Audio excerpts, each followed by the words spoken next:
Ladies and gentlemen, welcome to another edition of your favorite midday NFL show on the internet, Roundtable Sports, fourth and forever. Richie, so good to see you back, man. How was your experience in Costa Rica? It was fantastic. I'm not going to lie, man. I got the best part that you guys would appreciate, well, Dan, the coffee, bro. Got a nice, the coffee there, dude. I brought home a 5-pound bag of coffee. I got their way to make coffee, which is very unique. And I went on a coffee tour, so I learned the ins and outs of the process. I was on a coffee farm. Oh, it was great. Saw monkeys, sloths, you name it, man. Every single piece of animal I saw, it was great. I'm excited to be back home, though. It was great to connect with nature. Saw a volcano, was in the hot springs. I mean, it was awesome, man. It was awesome. But feels good to be back home. I missed you guys. Fourth and forever, I'm sure, was awesome without me. So I'm excited to be back home, and shout out to the chat. Yeah, man. Shout out to the chat indeed. TD, how are you doing, man? You also ended up taking a brief vacation from the show Thursday and Friday, but we canceled the show on Friday, but go ahead. Yeah, man. Just family time every year around Easter. You know, my parents come into town. We hang out. We enjoy time together. So it was pretty cool. I enjoyed it. And here we are, man, back to fourth and forever. Let's get into it. A lot to talk about. Absolutely. Absolutely. Folks, please do us a favor. As you're coming in, please hit that thumbs up sign for us. It's the easiest way to show love for your daily NFL news show. It propels it out to the YouTube algorithm so more people can join our live chat community, which we have established quite a relationship with. If you are listening on Spotify and or Apple Podcasts, we only ask that if you are enjoying the show, please leave us a rating and review and follow us there as well. Both of those links should be in the YouTube description. So say that you want to help us out and leave a review anyway for you YouTube viewers. That would help us out tremendously as well. But getting right into it, man, I'm excited to discuss some ball. All right, so the Philadelphia Eagles ended up securing their center of the future. That's right. Listen, they extended Cam Jurgens to a 4-year, $88 million extension. He is now the second highest paid center in the NFL. Now, I do remember, and you know what? It sucks because it's very difficult to praise a lot of the big man contracts. It often goes overlooked. But Philadelphia just gets the offensive line right for some reason. We can give that as a giant shout out to Howie Roseman. And while this guy ended up, I'd say, having some sort of injury scares toward the back half of the playoffs, still exceptional. But when you look at the overall salaries, nowhere compared to the quarterbacks, nowhere compared to the wide receivers of the world. But they ended up getting their guy. Richie, thoughts on this? Yeah, it's a great move. You know, the Eagles take care of their own and locking them down long term. I think this is a no-brainer for the Philadelphia Eagles. Cam Jurgens is a great talent, and you need to be able to keep the continuity. I think a big element of the offensive line success is continuity, and that's the name of the game here for the Philadelphia Eagles. But I did notice something about the Philadelphia Eagles and what they're doing. If you look at all the contract extensions they're handing out, and you look at their books, they're setting up 2029 to be the year. And you know what's happening in 2029? What's that? That's the projection of the brand new network deal for the NFL, which is going to be a projected explosion of the salary cap. So like they're putting a lot of cap into that year, 2029, because they're expecting the NFL to, like, that's where they're going to eat the most of their cap, but they're going to be able to benefit from it. So they're thinking ahead. They're playing chess while everybody else is playing checkers.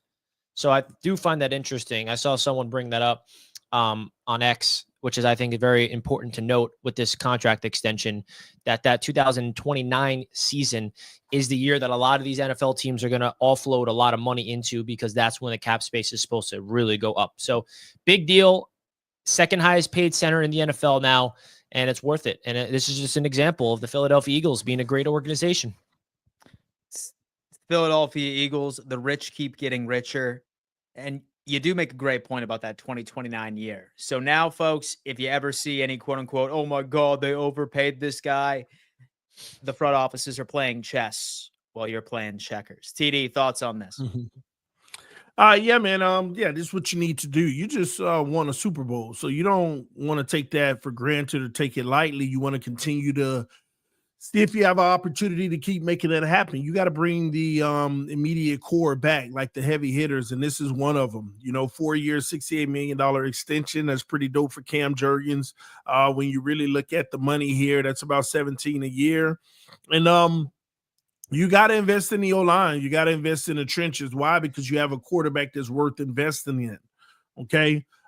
So the Eagles just doing what they should be doing right now. And Richie makes a good point, setting up for the future when the money kicks in for the next deal. But I think even bigger than that. 2029, when you think about it, is 3 to 4 years from now. I think they're setting up for the future. A lot of these guys, they'll be gone in 2029. Some of these guys, they'll be shipped off because what the Eagles are going to do over the next 3 years is try their best to replace everybody. I mean, to draft everybody's replacement. And where they succeed, they can move on from. And where they fail, in 2029, they'll have the money to reinvest. So there's different levels to this NFL game. And when your team is already stacked, and you get to go into the draft, not drafting for primarily needs, but primary, succession planning, that's a whole nother level. And that's where you want to be as a team. Going to the draft, looking for your successions for the future instead of addressing needs. That's when you're on autopilot. So kudos to the Eagles. That's where they are right now. Speaking of the Eagles, and I didn't see this on the topic list today, which I find, oh man, it's rumors, right? And let me go off by saying that we see this each and every single season. God forbid you see Justin Jefferson and Jamar Chase standing next to each other in a Starbucks line down in Miami. It does not mean that they are going to be playing with each other next offseason, right? Like, people love running with some of these narratives. And one of them just so happened to be about A.J. Brown. Because as I'm sure you guys saw, he ended up flexing his Julian Edelman jersey signed from the New England Patriots by itself. We all know the story with A.J. Brown. He was very upset when the Patriots did not draft him. He was a Patriots fan growing up. Now there's rumors, I'm not buying into these at all, that if, for example, Abdul Carter is still available at 4, then Philadelphia would be interested in trading up to select Abdul Carter and putting A.J. Brown in the package in order for that to happen. Thoughts on the possibility of that coming to fruition, TD? Would that even be a smart move from the Philadelphia Eagles? Talk to me. And where are they picking now? 30-second? 30 seconds. Yeah. 30 seconds. So now they're saying if Abdul Carter is still there at 4, they would entertain trading all the way up there, shipping A.J. Brown off, some further draft compensation, and sending A.J. Brown over to the New England Patriots. Me, just sounds like that he got a signed jersey from somebody he enjoyed watching play back when he was a kid. But thoughts? Go ahead. Yeah, I don't agree with that. That would be ridiculous. First of all, A.J. Brown isn't worth the number 4 overall pick. There isn't a receiver in the NFL that's worth the number 4 overall pick right now. Okay? Yeah. That's just not how it works. Not saying there's not a receiver worth a first rounder, but the number 4 overall, no, you got to put together a haul to even go to 4. And one player in this league, unless it's a quarterback or, a pass rusher that's like probably the best in the league, that's just not going to get it done.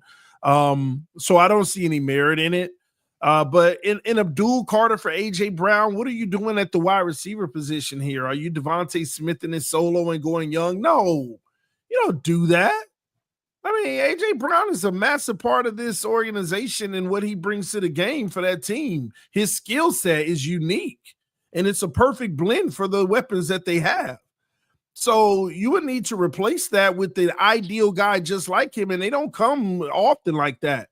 So for Abdul Carter, I understand the intrigue for Abdul Carter, but you'll be fine without. Vic Fangio is a master on the defensive side of the football. You'll be just fine drafting where you are. So yeah, I just don't see that making making any sense whatsoever. That would be ridiculous to give up the capital necessary to move for Abdul. Stay where you are. Continue to build your team and build through the draft and look for your succession guys. You're not desperate. You're not the Buffalo Bills that need to make a move to actually try to get over a hump. No, that's something the Bills should do, because they're desperate. What are the Dolphins if the Bills are desperate? Yeah. What Richie, and they're see, destitute.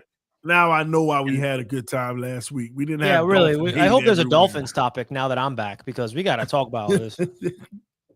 It's such a dumpster fire. We could dedicate a full week of shows on the downfall of the Miami Dolphins. I can promise you that. But Richie, thoughts on this? Is this just reporters hunting for headlines? Yeah, I mean, I still don't understand it, and I definitely can admit I unplugged a little bit, so I'm not as tapped into what's been going on in terms of in the NFL world. I mean, we're hypothetically saying that the Eagles will trade AJ Brown for the 4th overall pick. First of all, that's a terrible trade from the Patriots side of things. Giving up the 4th overall pick for an aging AJ Brown would be terrible. So I don't understand this. I think it would be a great move for the Eagles, in my opinion, if that was actually possible. If you can trade AJ Brown for Abdul Carter, yeah, no doubt about it. But it's not happening. I don't think so. So I really don't think I need to waste any more energy on it. But hey, man, this is what it's about. It's about talking about these speculation stuff. There's a lot of smoke out there, and I'm excited for the smoke to settle in on some reality now that the draft is finally this week. Yeah, for sure. And plus, when it comes into the draft, we do typically see a player moved at some point. And they just ended up releasing the odds on several sports books.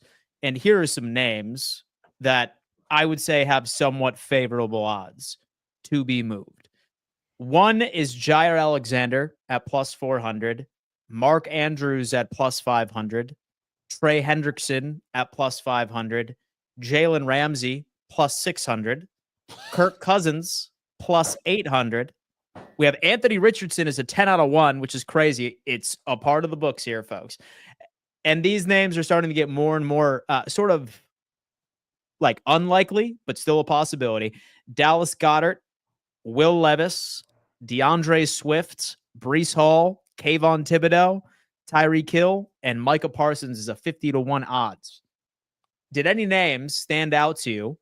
Wait, these are the odds. I was wondering if Breece's name was going to be on there. These were the odds to be traded with? It's odds for a player during the 2025 NFL draft. Get traded. Meaning that a specific player could be moved for draft compensation on the night of. Did any team or did any player sound interesting to you? Because it happens every single year. So one of these guys is likely going to be moved. I feel like the easy answer is Alexander from Green Bay. I feel like that's the easy answer. Why everybody keeps saying that? What's the problem over there with him? He's expensive and he's never available. I get it. Yeah, I was wondering. I'm like, why does everybody keep bringing up Jair's name? But hey, I guess makes sense. There's an impromptu. Well, it's online with this that you can add a name to the list. Oh. Who? There's some rumors speculating about a specific player that could be on the move. Who's that? He has a name in the NFL. You're teasing me right now. Who is it? He's a good player. He trolling. I'm not trolling. Jameson Williams. Some people leak circles believe the Lions might trade Jameson Williams. Per Albert Breer. That the Lions might trade wide receiver Jameson Williams. Well, it's funny because they did not pick up his extension. I would, if I'm the Jets, this is exactly who we need. In Detroit, same system.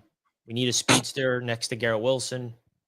It's basically a win-win for both sides as well, as long as you look at it the right way. Because he was injured / suspended for the vast majority of his rookie season or his rookie tenure. And the Lions still were incredible when he was not out on the field. So you know that they're going to get crazy draft compensation as well. He was so good, man. And he was, yeah. in Detroit. I loved him coming out of college, bro. He's one of my favorite prospects that year. I remember. Jamo Williams. Yeah. And some thoughts on that, TD? That or That just would add be- like what player you think is going to be moved on draft night because somebody is going to be moved. Man, I'm gonna be honest with you. I have no clue. Like, I could think of a million names, to be honest with you. I could think of Ramsey. I could think of Tua. I could think of Brees Tua. Hall. I'm serious. I could think of guys like Brees Hall. I could still think of guys like, maybe a Ayuk. It's he's a a sleeper. lot of potential guys that could be moved, but sometimes it just ends up nobody's moved and everybody's really focused on the draft. Sometimes that's just end up being the case, and then the moves happen afterwards because it's too complicated trying to do it during the draft. Unless a team is targeting a player saying we're willing to give this up, but we need him. So I don't know, man. Maybe even Tua. You never know. Maybe even Tua. You wish you go to sleep every night. Please trade Tua. He's trying to manifest. Shivadura falls to 13. You never know, man. Please trade Tua. Oh, do anything. He's trying to manifest as much as humanly possible. But you know what? Are the Dolphins the most down bad team in the NFL right now? Because I can't think of a worse. The Jets. It's close. It's close. No, The definitely Jets. Not down bad. Definitely not the Jets, dude. Are you kidding? It's close to it's close. Like, who's the worst team in football right now, Dan? If I ask you that question straight up, who do you think of? I'd say the Dolphins, probably. Really? Yeah. Why would you do that, Dan?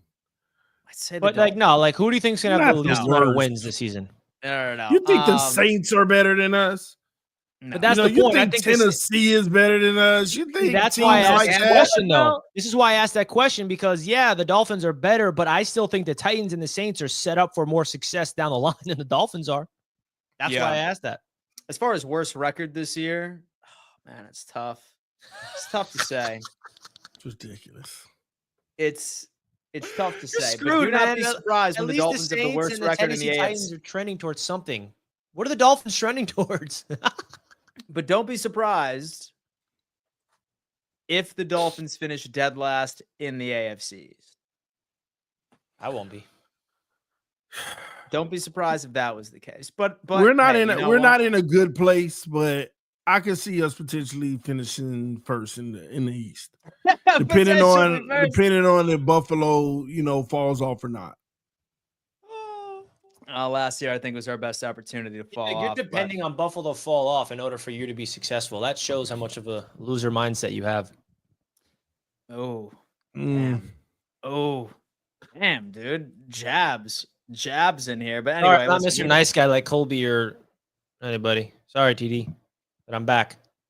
He's back. Sent to give you the reality. He's sending it in. But all right.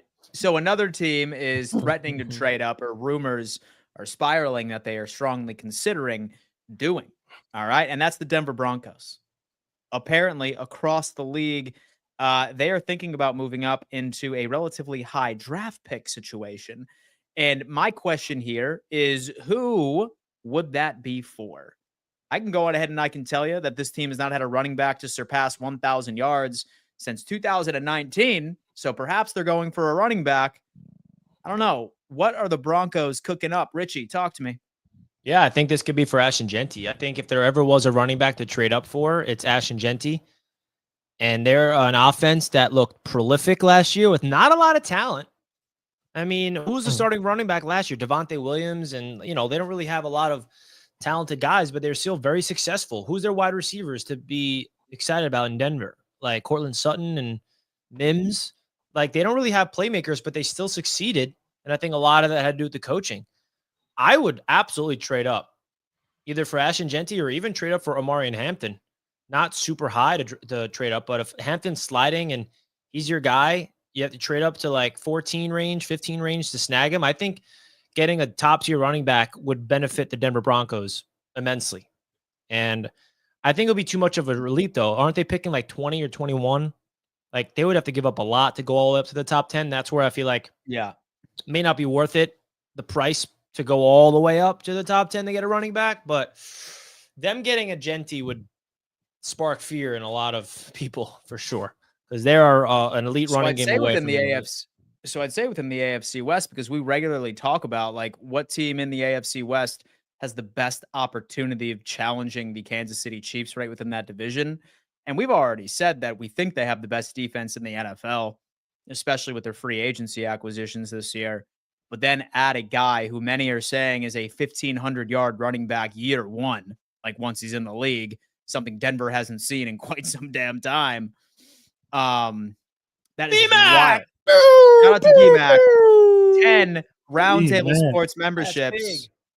10 Roundtable Sports memberships have been added. Gosh, B-Mac, thank you so much. Why B-Mac got to be a Jets fan, man? Because B-Mac is my guy. B-Mac, what you just did was really cool. Forever. You're a Jets fan, man. Teddy, Big Homie, Golden Thumb, Daddy Fins, Big Papa Bill, T. Rivera, Luke, all gifted free members on behalf of B-Mac, who is a Jets fan. Salute to you, B-Mac. We appreciate the donation. This goes a long way to the network. Thank you so much, my friend. You deserve to be a moderator now on the channel. That is our dude. Welcome to the mod squad, man. Thank you so much, B-Mac. We appreciate it. New members spam the new emojis in the chat. Yes. TD. Yes, sir. Who would the Denver Broncos trade up for? And do they pose the biggest threat to the Kansas City Chiefs in the AFC West? And where did you say they were now again in the draft? So the Broncos are at they're like 20 or 21. 20. And where did you say is there word of where they're trying to move up to? No, just in general. Just want to move up. Maybe that's the team that connects with the Dolphins at 13. I don't know. But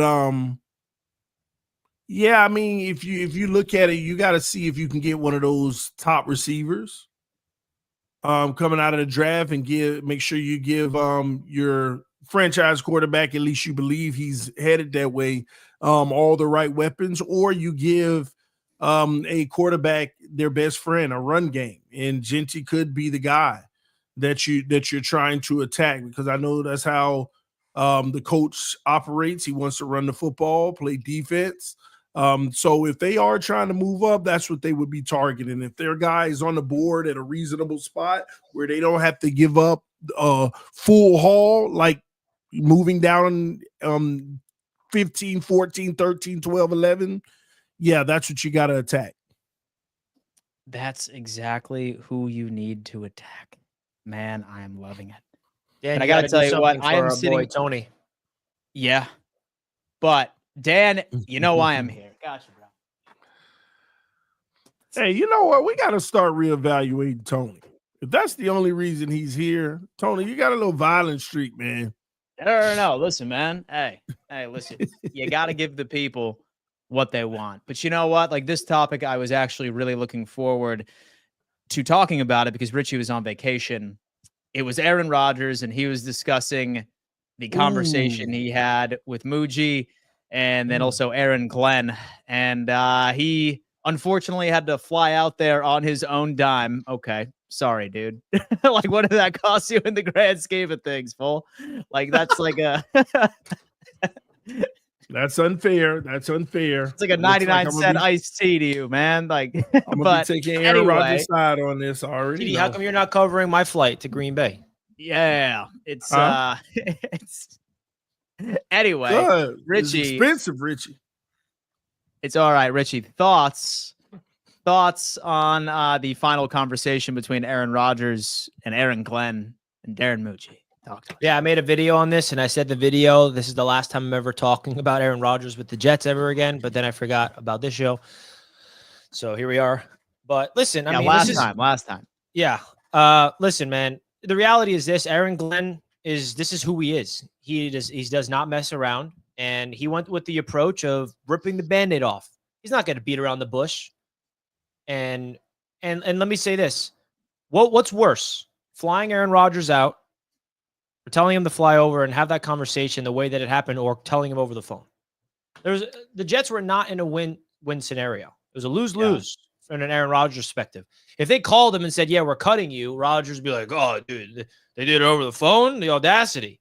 But the fact that he did it in person and Glenn was as direct as possible, they asked him, hey, you want to play football this year? Rodgers like, maybe. And then Glenn's like, well, we're going in a different direction. I mean, what do you want him to do? Like, I mean, listen, I love Aaron Rodgers. He's still someone that I loved him in Green Bay. I'm upset that it did not work out with the Jets. But this is who Aaron Glenn is. He's direct and honest, and he had to rip the Band-Aid off. He knew that was going to be a tough conversation. Rodgers was obviously a little thrown off by it. He's going to be, he's justified to feel his emotions. But I don't really care. I really don't think this is a big deal at all. I think some people are reading too deep into this, like, oh, Aaron Glenn doesn't know how to handle Rodgers. Yeah, no crap. That's why he's not his quarterback. So this is what this is about. This is Aaron Glenn's football team. And what Aaron Rodgers had to say has no impact on how my philosophy with this new Jets regime. It's just, I'm ready for the Aaron Rodgers and Jets era to be done with. He's ready for it to be. He's ready for it to be done. TD, thoughts on this? Who is in the right and who is in the wrong? The Jets are absolutely in the wrong, and Aaron Rodgers is in the right. First of all, this made me feel like Aaron Glenn is a little insecure. He's a little insecure. First of all, you don't need to call him in there and ask him, you want to play football this year? What, if he would have said yes, you would have been like, okay, yeah, we want you. No, I mean, why even ask the question, do you want to play football this year? You already made your mind up that you're going in a different direction.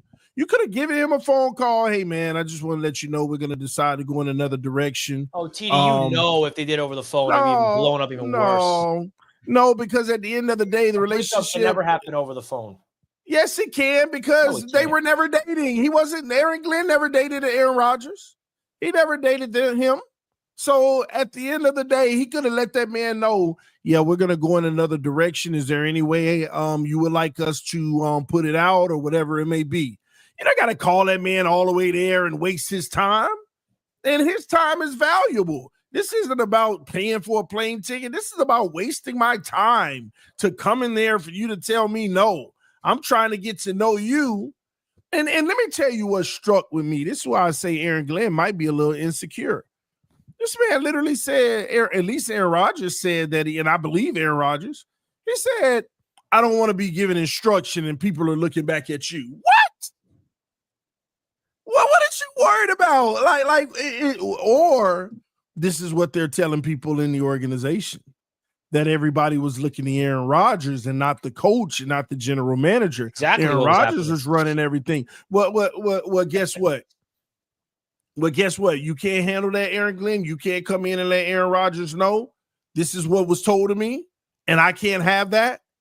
So, like if that's the reason you don't want Aaron Rodgers on the team, just from a culture standpoint, and you want to be the alpha big dog, to me, the alpha big dogs know how to rein in other alphas. He knows how to work with them. He knows how to say, Aaron, this is what was told to me, and I can't have that. I want you to play on this team. How can we not have this?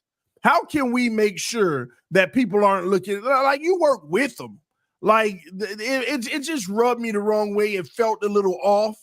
So, but I'm not going to be mad at it, Aaron Glenn for it. I think that was a little insecure, but you know what? Maybe you do have those insecurities, so you got to do what you got to do to protect your team and your leadership of it. So I'm not mad at him, but it did tell me maybe he does have that little insecurity. I mean, I don't think insecure is the right word. It's just Rodgers has that looking at you when I'm trying to that's the presence of Aaron. I mean, the whole notion of the Aaron Rodgers tenure with the Jets was the dynamic was Rodgers was above Joe Douglas and Saleh. That was the dynamic that was known, and it failed. They brought in all of his friends. It was the Aaron Rodgers show, and they went all in with him, which I think at the time, and I'm not saying they shouldn't have done it. They should have done it based off of them whiffing on Zach Wilson. It was a desperation move, but that was the dynamic, and that was the reality. And Aaron Glenn told him, like, that's not the dynamic I'm going to provide here. It's my team. So I don't think it's a lack of insecurity. I think it's just more of like solidifying his role as a leader. Like, I don't want anybody. It's like checks and balances. So he's the alpha of this team now. I don't think if Aaron Rodgers signed with the Steelers, I don't think Mike Tomlin is going to have any concern of when he's giving instructions, people looking up at Aaron like, do you agree? Yeah, because the Steelers have an established culture. The Jets brought in Aaron Rodgers to build a culture around him, and the Aaron Rodgers culture was it's his team. That's a completely different scenario. Okay. The Jets were desperate on their knees. Please, Aaron Rodgers, come and save us. He came, tried to save us. It was all around him, and it failed because of the Achilles. And that was the dynamic. And I'm Nobody can sure everybody in the save building the told Jets. Aaron Glenn when he got here, yeah, that was the dynamic. Every time Saleh tried to say something, everyone looked at Rodgers and asked what his thoughts were because it was his show. Well, you know what? That's not the only thing that's been happening in New York Jets. All right, because they have three very notable names that are technically due for fifth-year options. It's Sauce Gardner, it's Garrett Wilson, and that's also Johnson as well. All right. So here's the thing. I think that all fifth-year options will be exercised sooner rather than later, but I have to ask Richie, since he's our Jets rep over here, will any of those be extended this year? Is anybody going to be extended to a multi-year contract prior to training camp? If so, who and how many?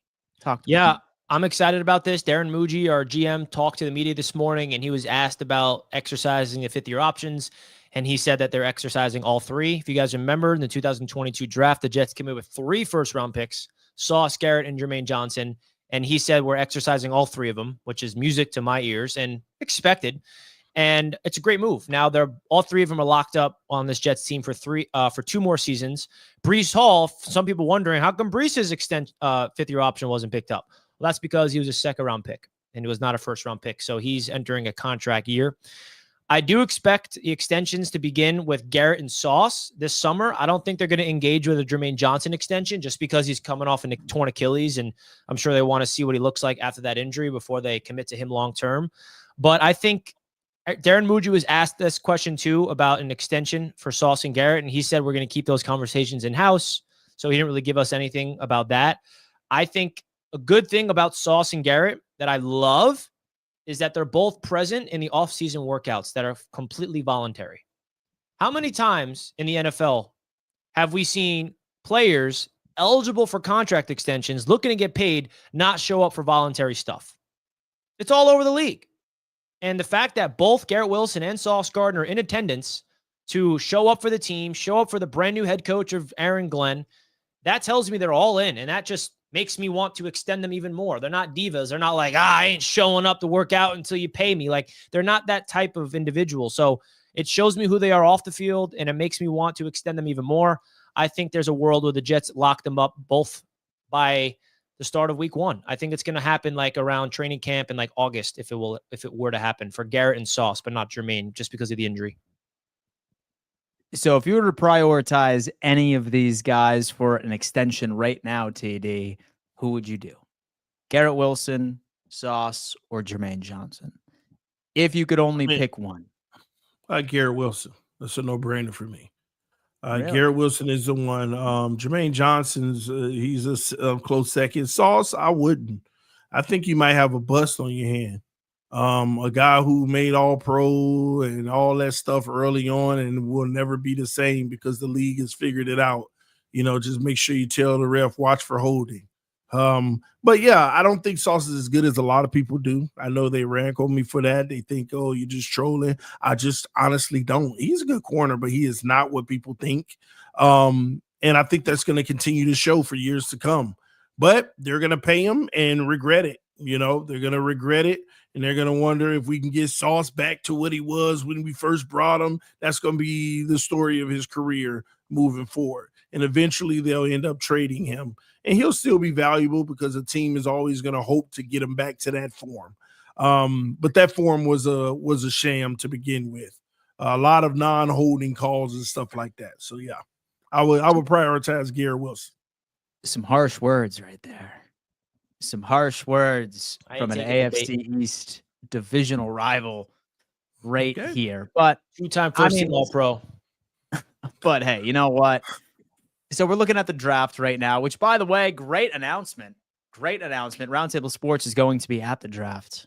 Going to be at the draft, man. Not me. And so I will be sitting at our satellite office, which is my home, and I will be hopping on as many shows as humanly possible to discuss and live vicariously through my boys. We are going to be on Radio Row. We are going to be doing live shows from the convention center and then also live there during draft evening. From what I understand, They're going to be in a media room, and then after a player who is in there in person accepts his brand new team, then he will be open to the media, where I'm very much looking forward to hearing some of the interviews that our boys end up getting. What are the plans for the draft? What can we be looking forward to? Starting off with Richie.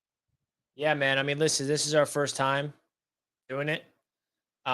So it's like our rookie season, I like to call it. I think the Super Bowl trained us, so I don't really know what to expect. But yeah, make sure you guys follow us on all Roundtable Sports socials. We're having our Green Bay Packers representative of Roundtable Sports, Bass, and our Detroit Lions representative, Troy, who has been on Fourth and Forever before, come on. And it's going to be crazy. I think we're going to be in the media war room during the draft. We're going to be at Radio Row, and we're not going to be able to react much as fans. Like when the Jets draft Tyler Warren, I can't be like, yeah! I think I got to be like this. Nice. So Nice. Yeah. Interesting pick. You know, let's go to the bathroom and just like go crazy. Record a lot. Yeah. I don't know. I have no idea what to expect. You know, the Super Bowl was like a whirlwind for me, and just like seeing all these people in the NFL world walking around, and I'm sure it's going to be great. I'm excited for it. And all I know is we're going to be pumping out as much content as we possibly can on all the Roundtable socials. So make sure you guys follow us over there. It's going to be a lot of fun. And so what about you, TD? What can the people look forward to? Same as Richie, but I'm just excited to be in the building, to be able to interview and, ask questions to some of these young guys that's going to be the future face of the league. Just to, pick their brains, their thought process on, getting drafted, how they want to approach the NFL. It's just going to be a good time. We're going to be out there putting some work in. So the experience this first time around is most important for me. So I'm excited about it, but we're going to bring as much content as we can to all you guys so you're in the know. So I'll tell you what, especially when it comes into the quarterback position. So there is one vet that is still sitting as the highest paid QB2, perhaps in the NFL by a country mile. That's Kirk Cousins. All right. And the Atlanta Falcons are reportedly interested in sending him off, according to reports. And they are saying that they are in trade discussions on the quarterback, Kirk Cousins, but they are asking teams to take on $20 million of the $45 million he is guaranteed. All right. So I'm sitting here and I'm trying to find a potential placement for Kirk Cousins. And the only thing that really makes sense to me is not even a 100% chance that it will happen would be the Pittsburgh Steelers if Aaron Rodgers continues. So to drag this process and decision further and further. However, I did want to ask you guys this. Thoughts on where Kirk Cousins is going to be playing ball this year? Is he going to be the clipboard hero in Atlanta, or will they end up finding a trade partner and send him off to a different team? And if so, which team? Richie, Kirk O'Chains. The clipboard boy. I like that. Yeah, I think, having discussions is definitely something. I don't really know if there's a team out there. I'm done with Kirk Cousins. Like, he was great, but I don't see any upside in his game anymore. I think he's peaked. I don't think we'll ever see the version of Kirk Cousins we saw in Minnesota ever again. And that's okay. I mean, the guy's up there in age. It's okay to be washed up. He's coming off an Achilles. I mean, I don't think any team that's trading for him is trading for him to be their starter. Because if you are, then you're just not a good franchise. Like, what are you doing? So I think it'll be more of an insurance, but at the end of the day, the Atlanta Falcons have him as a backup. I don't know. I don't really see a team out there that makes the most sense. Maybe Miami, because they're just Chris Greer's just, I don't know what he's doing. But I think Kirk Cousins, I don't really know a team that comes to mind. The Colts have two young guys that's going to be competing. Yeah. Titans are getting their rookie. Maybe the Titans, so they can have Kirk neck behind Cam Ward. I don't know. Kirk O'Chains. It's definitely a backup. Like, who's trading for him to be a starter? Like, that's. Yeah, it's tough for sure. All right, TD, what do you got? Yeah, the $20 million, that's pretty cool for the receiving team. The problem is his market's drying up bad. So you're going to have to wait to after the draft to see who comes up short. And then it'll have to be to a team that has a quarterback that is really, really questionable right now. Like Richie was trying to figure out, like, where do you go? Like, what are the odds here? There aren't many teams, but unless you're going to the Saints, which the Saints need to figure out this Derek Carr situation. So that's always a player in this, but the market is kind of dried up for the most part. And again, Aaron Rodgers, is he going to make a decision? Are the Steelers still looking for a quarterback, or do they know that he's going to be there? I mean, I just don't know. So it'll all work itself out. Kirk Cousins still got some skills in the tank. The problem is, man, that salary, and he's kind of being forgotten about. This is what I don't understand. Kirk Cousins is a perennial 4,500 yard quarterback throwing touchdowns all over the place. He's a stat machine, just can't win in the postseason. But yet he decides to go to Atlanta and has a half of a bad season, and all of a sudden he's a has-been. Yeah, towards Achilles. Yeah, well, I get that too, but he's just nothing anymore. That's it for his career. He's like a backup now. Come on, man. Like, they did the same thing with Aaron Rodgers because he tore his, and all of a sudden you expect for him to be an MVP right away the season you come back instead of working him back. It's crazy to me.